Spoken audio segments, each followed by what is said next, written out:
नमस्कार मित्रों, आज हम बात कर रहे हैं एक ऐसे नायकों की, ऐसे 3 सिविल इंजीनियरों की जिन्होंने सिंधु नदी जल समझौते में अहम भूमिका निभाई। यदि वक्त पे वे ये मुद्दा नहीं उठाते तो शायद आज हरि के बैराज और पश्चिम और पूर्व तीनों नदियों 3 और 3 6 नदियों पर भारत का अधिकार नहीं होता। बात करें 1947 के पहले की, जब विभाजन की भूमिका बन रही थी, तब पंजाब के राजा पटियाला नरेश जो थे, उनके साथ काम कर रहे 2 इंजीनियर एन खोसला और स्वरूप सिंह को कहीं से पता लगा कि फिरोजपुर जो पंजाब का हिस्सा है वो पाकिस्तान में दिया जा रहा है। इस पर उन्होंने तुरंत चिंता जताई और विचार किया कि यदि ये हिस्सा चला गया तो हरि के बैराज भी चला जाएगा, जहाँ से राजस्थान नहर, जिसे उस समय गंग नहर कहा जाता था, का कंट्रोल भी उनके हाथ से छीन लिया जाएगा। बात गंभीर थी, इसलिए उन्होंने तुरंत गंगानगर के एक इंजीनियर कुंवर सेन, जो प्रसिद्ध इंजीनियर रहे हैं भारत के और जल आयोग के अध्यक्ष वगैरह रहे हैं आज़ादी के बाद, उन्हें पद्म भूषण दिया गया। वे राजा शार्दुल सिंह के यहाँ काम करते थे बीकानेर में।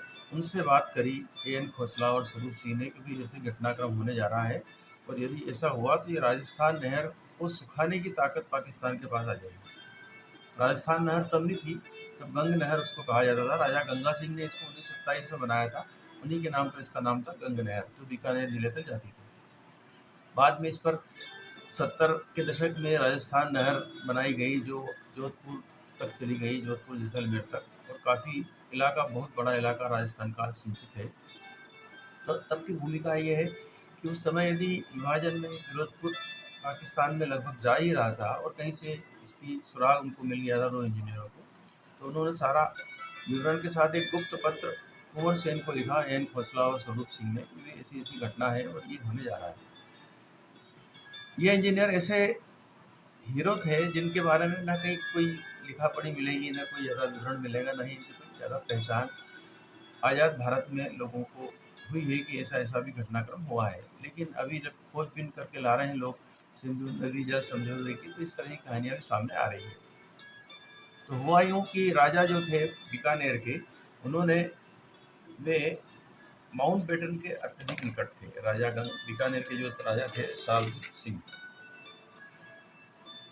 वो बीकानेर के राजा थे और वे माउंटबेटन के काफ़ी नज़दीक थे। तो उन्होंने ये बात के.एम. पणिक्कर को भी बताई और माउंटबेटन को भी कन्विंस किया कि साहब इसको ज़रा आप देखिए मुद्दे को, और फिरोजपुर पाकिस्तान में नहीं जाना चाहिए, इससे हमारा राजस्थान का काफ़ी नुकसान होगा।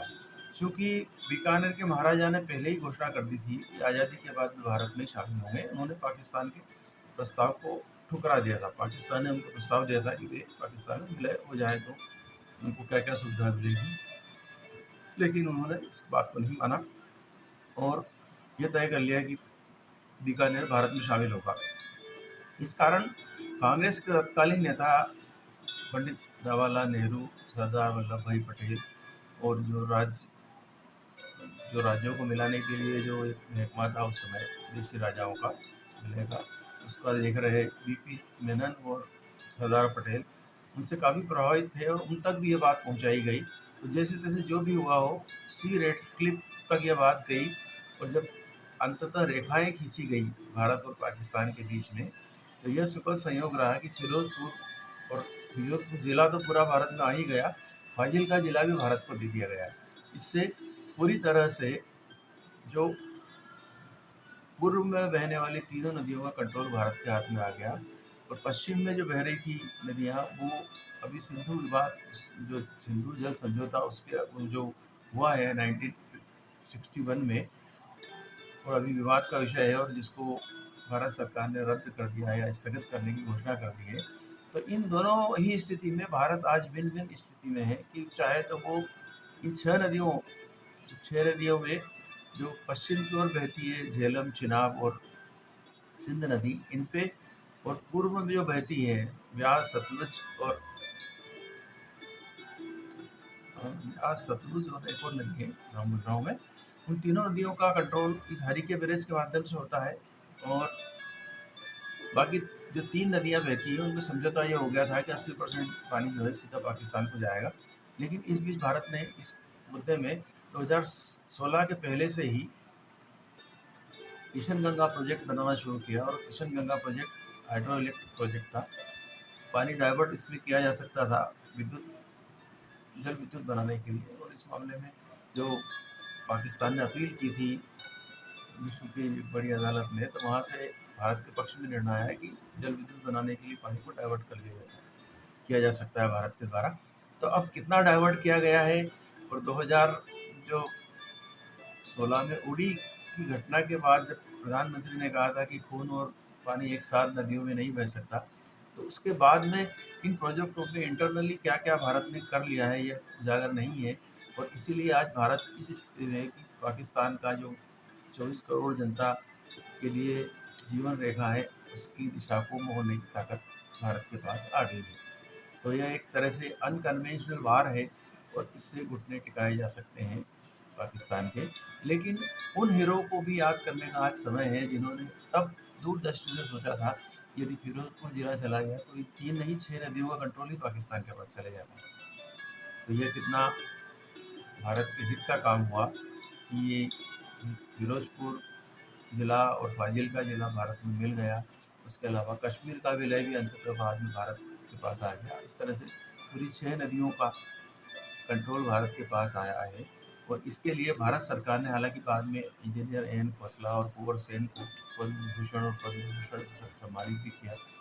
ये लोग बड़े बड़े पदों पर हैं, लेकिन राष्ट्रीय भावना इसी को कहते हैं कि किसी समय रहते कोई चीज़ किसी के नॉलेज में ला दी जाए और निर्णय अपने पक्ष में कर लिया जाए। ये काम उन तीनों इंजीनियरों ने किया था, वो इस समय बधाई के पात्र हैं। और भारत के प्रधानमंत्री भी बधाई के पात्र हैं कि उन्होंने इतना कड़ा फैसला ले लिया सिंधु जल समझौते को स्थगित करने का, जो न तो 1948 में लिया गया, न 1965 में लिया गया, न 1971 में लिया गया, और न ही 1999 में लिया गया कारगिल के समय। तो देखिए अब क्या होता आगे। लेकिन पानी तो जल ही जीवन है, और जीवन यदि गले की नस ही काट दी जाए, जैसा पाकिस्तान के लीडर वो सेनापति ने कहा कि कश्मीर हमारे गले की नस है, तो गले की नस तो हमारे हाथ में है, उस पर पाँव भारत ने रख दिया है। देखते हैं कितना झुकाव आता है भारत पाकिस्तान को, ये आने वाला समय बताएगा। लेकिन आज के समय हमें भारत के उन 3 इंजीनियरों को श्रद्धांजलि देना चाहिए, कुंवर सेन, एन खोसला, स्वरूप सिंह को, जिनकी वजह से आज फिरोजपुर जिला और फाजिल का जिला भारत में है, और नदियों का कंट्रोल भारत के हाथ में है। आज बस इतना ही। समय के नमस्कार।